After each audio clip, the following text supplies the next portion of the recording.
favourite time of the week to talk to our favourite person in the world. You know who it is. It's Megyn Kelly. How are you, rock star? I just want to start by noting that I'm white and I'm straight and a woman. Just FYI, I'm white, straight, cis, and a woman. That'll come up later. Just FYI.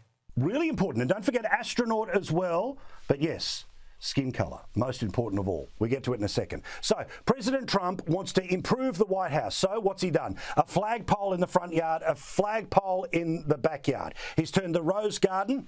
He's put down a patio so he can have some outdoor barbecues. And now he wants to build a ballroom. He's paying for all this, by the way, but the left's brains pop, pop, pop. I think it's awesome. I feel like, why didn't we have a ballroom before? I actually didn't really know that. I've been in the White House a bunch of times, but I've never had free reign of the place, so it's not like you just walk around and check out every single room. But yeah, there's no ballroom, which is weird. Like, it's where the president entertains and hosts state dinners and so on. Like, why wouldn't you have a ballroom where you could have a band, you could have dancing, you could have a large number of people there for some sort of a ceremony? I mean, it makes perfect sense to me. And having just gone to the Rose Garden, the newly revamped Rose Garden, I was there less than 2 weeks ago. It was stunning. It was absolutely beautiful what he did out there. And, people are like, but the roses. Well, who cares about the roses? There are a lot of flowers on the White House grounds. They don't have to be in that particular spot. That spot is right sort of ensconced in the middle of the White House itself. So you've got, actual White House walls on two sides of you and then two sides of open air. And he just put down a patio, a very nice, classily done patio, where the president can stand outside and host. This week it was a Senate meeting. Last week it was the Presidential Medal of Freedom for Charlie Kirk. And it's an absolutely stunning spot with the sun beaming down on you. This is a spot a president would actually now use. Unlike the Rose Garden, which is like, you might be able to take a look at it from inside, but you wouldn't, like, there's not a ton of footage of presidents going out and walking around the Rose Garden unless they were looking to make a photo op. So this is much more functional and gorgeous and opens up the White House in yet another way to a bunch more people. So look, they didn't complain when Obama did not only his basketball court that he added, but he did some 4-year reno to the White House that cost something like $380 million during his first term. President Taft redid the entire White House. It was like a gut rehab from the inside out. We've had the bowling alley was put in by a former president. All these things have been added. It's just when Trump wants to add one room, a ballroom, people decide to melt down because they can't stand him. It's their TDS. I guarantee you the next president will not tear down the ballroom, even though some lunatics are already saying, we should do that. We can tear it. Why would you tear down a positive addition that actually could make the place super functional for every president from here forward? Yeah, that's the thing. They want to pretend that Trump is a historical aberration. And what is doing their heads in is that there is going to be physical reminders that he is a historic president. Somebody who changed the country, good or bad, your opinion, but certainly changed modern politics and therefore the White House as well. And speaking about White Houses, can we speak about the former Joe Biden press secretary, Karine Jean-Pierre?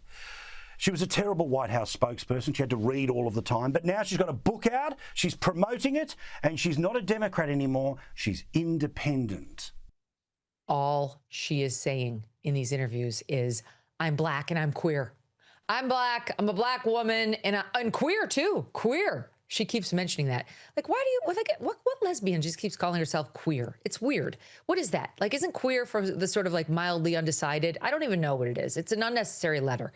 LGB. We all get that. They're divorced from the QT because those things have totally different agendas.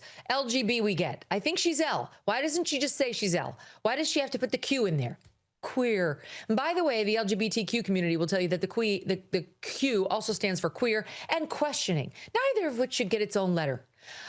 So she really wants you to know that she's black and she's queer and also an immigrant and she's the trifecta. And of course, we're all sitting back here like, we know.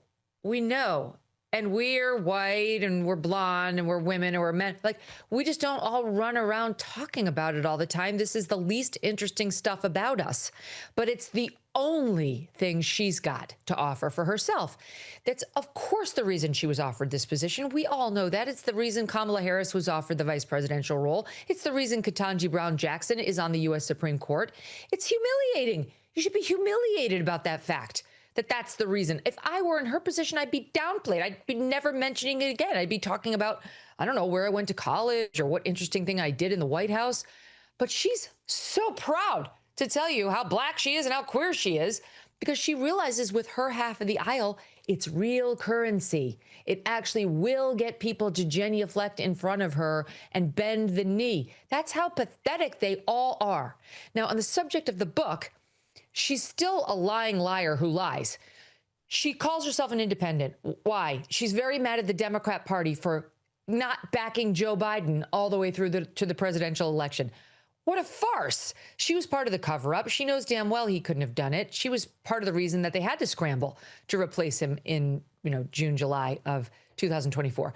But the lying as she's promoting this book about how she had no idea, she didn't see him on the plane ride over to the debate, so she just wasn't near him, as if it was just a one-night thing and she just missed it in the lead up.